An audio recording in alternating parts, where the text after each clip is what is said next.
रसपान कीजिए आज के अध्याय का। श्री व्यास जी कहते हैं कि हे महाभाग युधिष्ठिर, भगवान शंकर के पश्चिम भाग में कश्यप नंदन भगवान सूर्य की स्थापना की गई है। वह स्थान रवि क्षेत्र कहलाता है। वहीं रूप और यौवन से संपन्न नासत्य नाम से प्रसिद्ध महादिव्य दोनों अश्विनी कुमार उत्पन्न हुए, जो देवलोक के वैद्यों के रूप में प्रसिद्ध हैं। विश्वकर्मा जी की पुत्री संज्ञा अंशुमाली भगवान सूर्यदेव को ब्याही गई थी। संज्ञा के यमराज और यमुना ये दो संतानें उत्पन्न हुई।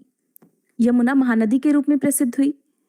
संज्ञा को भगवान सूर्य का तेज सहन नहीं होता था, इसलिए उन्होंने अपनी छाया का ही आह्वान करके छाया से कहा कि तुम मेरी ही तरह भगवान सूर्य की सेवा में सदा उपस्थित रहो। मेरे पुत्रों से और मेरे पतिदेव सूर्यदेव से सदा उत्तम बर्ताव करना। ऐसा कहकर संज्ञा देवी अपने पिता के घर चली गईं। वहां उन्होंने अपने पिता विश्वकर्मा जी का दर्शन किया और विश्वकर्मा जी ने भी बड़े आदर से उन्हें रखा। कुछ समय तक तो वे अपने पिता के घर में ही टिकी रहीं। तब एक दिन उनके धर्म के पिता विश्वकर्मा जी ने अपनी पुत्री से बड़े प्रेम से कहा कि बेटी, यहाँ पर तुम्हारे रहने से धर्म का लोप हो रहा है, क्योंकि अपने बंधु बांधवों के साथ स्त्रियों का अधिक समय तक रहना उनके लिए ठीक नहीं होता। स्त्री अपने पति के घर में रहे तभी उसकी शोभा होती है, इसलिए जाओ और अपने पति के घर सुखपूर्वक रहो। पिता के ऐसा कहने पर संज्ञा ने बहुत अच्छा कहकर उनका आदर किया और फिर वहां से निकलकर उत्तर कुरु को प्रस्थान किया।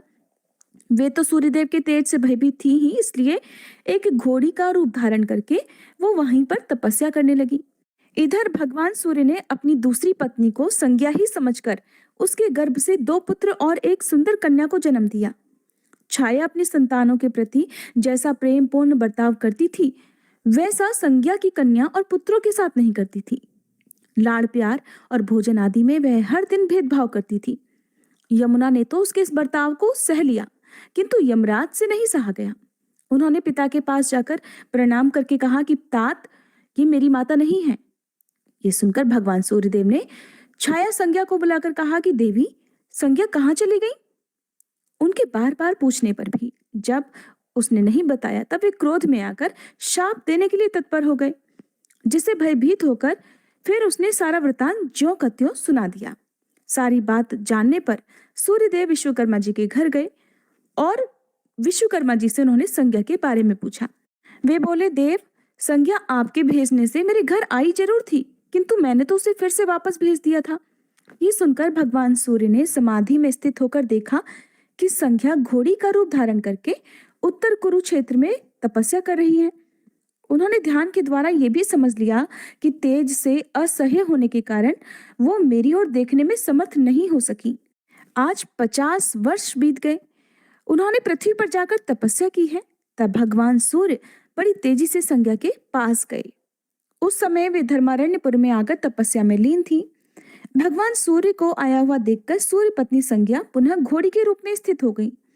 तब ये सब देखकर भगवान सूर्य भी अश्वरूप हो गए। फिर उन दोनों का मिलन हुआ। इससे वे दोनों अश्विनी कुमार जुड़वे प्रकट हुए। उनके दाहिने खुर से पृथ्वी खुद जाने के कारण वहां पर एक कुंड बन गया और उसमें जल प्रकट हो गया। इसी प्रकार पिछले चरणों से भी एक दूसरा कुंड वहां पर बन गया। उसमें स्नान करने से मनुष्य सभी पापों से मुक्त हो जाता है और उसका शरीर कोढ़ आदि रोगों से कभी पीड़ित नहीं होता। राजन, इस प्रकार तुमसे अश्विनी कुमारों की उत्पत्ति का वृतांत मैंने सुनाया। देवताओं ने वहां जाकर सूर्य देव को वकुल वन के स्वामी के रूप में स्थापित किया। साथ ही वहां पर संज्ञा रानी और दोनों अश्विनी कुमारों की भी स्थापना की गई। जो मनुष्य इंद्रियों को संयम में रखकर श्रद्धा पूर्वक सूर्य कुंड में स्नान करता है, वह महानरक में पड़े हुए अपने पितरों का भी उद्धार कर देता है। जो श्रद्धा पूर्वक देवताओं और पितरों का तर्पण करके उस कुंड का जल पीता है, उसका पुण्य कोटि गुना हो जाता है। रविवार युक्त सप्तमी में और चंद्र ग्रहण तथा सूर्य ग्रहण के समय जो सूर्य कुंड में स्नान करते हैं, वे फिर कभी वापस गर्भ में नहीं आते।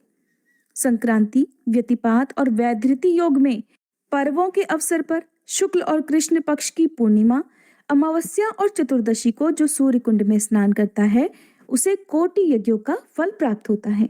जो मनुष्य एकाग्रचित्त होकर वकुलादित्य का पूजन करता है, वह जब तक सूर्य देव तपते हैं तब तक परम धाम में निवास करता है। उसे कभी सांप से भय नहीं होता। भूत और प्रेत आदि की बाधा भी नहीं होती।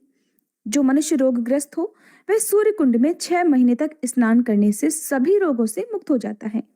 हे धर्मराज युधिष्ठिर, जो मनुष्य इस धर्मारण्य क्षेत्र में कन्यादान करता है वह उस विवाह यज्ञ से पवित्र होकर ब्रह्मलोक में भी पूजित होता है। इस क्षेत्र में गोदान, शय्यादान, मूंगा, घोड़ा, दासी, भैंस, तिल और सोने का दान करना चाहिए। रविवार युक्त सप्तमी तिथि में जो वकुलादित्य का स्मरण करता है उसे ज्वर आदि रोगों, शत्रुओं तथा व्याधियों से भय नहीं मिलता। युधिष्ठिर जी ने पूछा, मुने, वह भगवान सूर्य का वकुलार्क अथवा वकुलादित्य नाम कैसे पड़ा? तब व्यास जी कहने लगे, हे राजन, जब संज्ञा रानी ने भगवान सूर्य की प्राप्ति और उनके तेज की शांति के लिए एकचित्त होकर वकुल नामक वृक्ष के नीचे तपस्या की, उस समय उस वृक्ष के नीचे आकर भगवान सूर्य बहुत शांत हो गए। तभी रानी ने 2 परम मनोहर दिव्य रूपधारी पुत्र उत्पन्न किए। इसी से भगवान सूर्य का नाम वकुलार्क पड़ गया। जो वहां स्नान करता है उसे कोई व्याधि, कोई रोग पीड़ा नहीं देता और वह धर्म, अर्थ तथा काम को प्राप्त करता है। वहां 6 महीने में मनुष्य को सिद्धि प्राप्त हो जाती है और अंत में फिर वह मोक्ष को प्राप्त कर लेता है। व्यास जी कहते हैं, हे धर्मराज, अब एक अन्य वृतांत भी सुनाता हूँ, सुनो।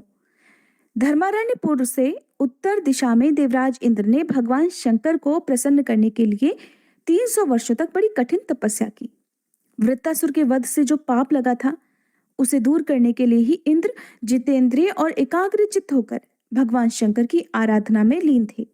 उस समय भगवान चंद्रशेखर उनकी तपस्या से बहुत प्रसन्न हुए और उनके पास आकर बोले, देवराज, तुम जो कुछ भी मांगते हो मैं उसे अवश्य दूंगा, मांगो। देवराज इंद्र कहने लगे, हे देवेश्वर, हे कृपा सिंधु महेश्वर, अगर आप मुझ पर प्रसन्न हैं तो वृत्रासुर के मरने से जो पाप मुझे लगा है कृपया उसका नाश कर दीजिए। भगवान शिव कहने लगे, हे देवराज, धर्मारण्य में ब्रह्महत्या किसी को पीड़ा नहीं दे सकती। गो हत्या, द्विज हत्या, बाल हत्या और स्त्री हत्या भी मेरे, ब्रह्मा जी के, भगवान विष्णु के तथा यमराज के वचन से यहाँ कभी प्रवेश नहीं करती। इसलिए तुम इस तीर्थ में प्रवेश करके स्नान करो। देवराज इंद्र ने कहा, हे दया सिंधु महेश्वर, अगर आप मुझ पर संतुष्ट हैं तो मेरे नाम से यहाँ पर आप स्थापित हो जाइए। तब महादेव जी ने तथास्तु कहकर इंद्र की प्रार्थना स्वीकार कर ली और लोगों के हित की इच्छा से सबके पापों की शुद्धि के लिए धर्मारण्य में इंद्रेश्वर नाम से वे विराजमान हो गए। जो मनुष्य सदा भक्ति पूर्वक पुष्प और धूप आदि से भगवान इंद्रेश्वर का पूजन करता है वह सभी पापों से मुक्त हो जाता है। विशेषतः माघ मास में अष्टमी और चतुर्दशी तिथि को सब पापों की शुद्धि के लिए भगवान शिव की पूजा करने वाला पुरुष शिवलोक में प्रतिष्ठित होता है। जो चतुर्दशी तिथि में सांग रुद्र जप करता है वह सब पापों से शुद्ध चित्त होकर परम पद को प्राप्त होता है। जो कुष्ठ आदि महारोगों से ग्रस्त होते हैं वे स्नान मात्र से शुद्ध होकर दिव्य देह धारण कर लेते हैं। जो स्नान करके देवाधिदेव इंद्रेश्वर का पूजन करता है वह ज्वर के बंधन से छूट जाता है। जो बांझन, दुर्भाग्यवती, काकवंध्या या जिसकी संतान बार बार मर जाती हो वह मृत वत्सा तथा महादुष्टा नारी कुंड में भगवान शिव के आगे स्नान करके एकाग्र चित्त से उनकी पूजा करती है तो वह स्नान मात्र से ही शुद्ध हो जाती है। इस प्रकार देवराज इंद्र को बहुत से वरदान देकर पिनाकधारी भगवान शंकर देवता और असुरों से सेवित होकर अपने धाम को चले गए। इसके बाद महातेजस्वी इंद्र भी अपनी पुरी को गए। इंद्रपुत्र जयंत ने भी वहां उत्तम शिवलिंग की स्थापना की। उस लिंग में स्थित भगवान शिव जयंत के द्वारा अपनी स्तुति सुनकर सदा उन पर संतुष्ट रहते हैं। राजन, वहां धरा क्षेत्र नामक तीर्थ है जिसमें देवमज्जनक नामक उत्तम तड़ाग अर्थात सरोवर शोभा पाता है। आश्विन कृष्ण चतुर्दशी के दिन उस सरोवर में स्नान और जलपान करके मनुष्य सभी पापों से मुक्त हो जाता है। विधि पूर्वक उपवास करके देवेश्वर भगवान शिव की पूजा करने से डाकिनी, शाकिनी, बेताल, पितर, ग्रह और नक्षत्र पीड़ा नहीं देते। वहां सांग रुद्र जप करने से सब पापों से मुक्ति मिल जाती है, अनेक प्रकार के रोग नष्ट हो जाते हैं। त्रेता युग की बात है, हे धर्मराज, लोहासुर नामक एक मदोन्मत्त राक्षस ब्राह्मण का वेश धारण करके सदा धर्मारण्य क्षेत्र में आता और वहां के धर्मा के ब्राह्मणों को बहुत सताया करता था। वह उस क्षेत्र के शूद्रों और वैश्यों को डंडों से पीटता था, यज्ञों को विध्वंस कर डालता और होम की सामग्री को खा जाता था। वहां की वेदी और बावली आदि को देखकर वह मोहवश उन सब को अपवित्र कर दिया करता था। उस स्थान में जो जो भी पुण्य भूमि थी उसे लोहासुर ने मलमूत्र आदि डालकर गंदा कर दिया। उसके डर से भयभीत होकर सभी ब्राह्मण अपने परिवार सहित सब दिशाओं में भाग गए। वैश्य भी भयभीत होकर ब्राह्मणों के ही पीछे चले गए। उधर महान भय से डरे हुए दूर जाकर सब शूद्रों और ब्राह्मणों के साथ मिलकर वैश्यों ने कुछ विचार किया और सब एकमत होकर परम पवित्र मुक्तारण्य नामक निर्जन वन में चले गए। वहां थोड़ी ही दूरी पर उन्होंने निवास बनाया और उस गांव को वज्र नाम से बसा दिया। वह गांव संसार में शंभु ग्राम के नाम से विख्यात हुआ। जिसके बाद भय से भागे हुए कुछ वैश्यों ने थोड़ी दूर जाकर मंडल नाम से एक गांव बसाया। कुछ वैश्य ब्राह्मणों के युद्ध से अलग होकर किसी दूसरे मार्ग में जा पहुंचे और धर्मारण्य से थोड़ी ही दूर जाकर इस चिंता में पड़ गए कि हम लोग ये कहाँ आ गए। वहां उन्होंने अंडालज नाम से प्रसिद्ध एक ग्राम बसा लिया। जिस गांव का आदि निवासी वैश्य जिस नाम से प्रसिद्ध था उसी नाम से उस गांव की प्रसिद्धि हो गई। सब वैश्य और ब्राह्मण भय से व्याकुल होकर मोह को प्राप्त हुए, इसलिए उन्होंने अपनी निवास भूमि का नाम मोहमयी रखा। इस प्रकार सब लोग धर्मारण्य से 10 दिशाओं की ओर पलायन कर गए। ब्राह्मण और वैश्य कोई भी धर्मारण्य में नहीं ठहर सके। उस समय सब तीर्थों का भूषण स्वरूप परम दुर्लभ वह धर्मारण्य क्षेत्र उजाड़ हो गया। लोहासुर ने उसकी बड़ी दुर्दशा कर डाली। वह दानव उस स्थान के तीर्थों का नाश और ब्राह्मणों का निष्कासन अर्थात ब्राह्मणों को वहां से भगाकर बहुत प्रसन्न होकर अपने घर को चला गया। जय भोलेनाथ। आज की कथा समाप्त हुई। इसके आगे का वृतांत आप अगले अध्याय में सुनेंगे। उम्मीद है आपको ये वीडियो पसंद आई होगी।